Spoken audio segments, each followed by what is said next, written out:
सावंतवाडी शहरात तहसीलदार कार्यालय मार्गावर आज सकाळी 11 वाजता पाणीच पाणी झाल्यानं 4 चाकी गाडी गटारात जाऊन अपघात झाला। त्यामुळे या मार्गावरील वाहतूक खोळंबली होती। या मार्गावर वाहतूक कोंडी झाल्यानं तात्काळ पोलीस घटनास्थळी दाखल झाले।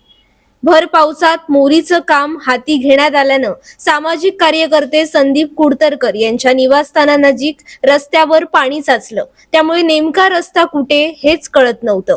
गटारात गेलेले 4 चाकी वाहन अखेर कोरगावकर यांच्या टोईंग व्हॅनच्या सहकार्यानं बाहेर काढण्यात यश आलं।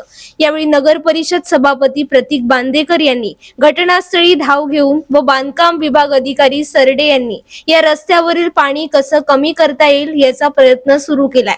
सध्या सावंतवाडीत सगळीकडे चिखलमय आणि खड्डेमय रस्ते झाले आहेत। त्यामुळे नागरिक कमालीचे हैराण झाले आहेत।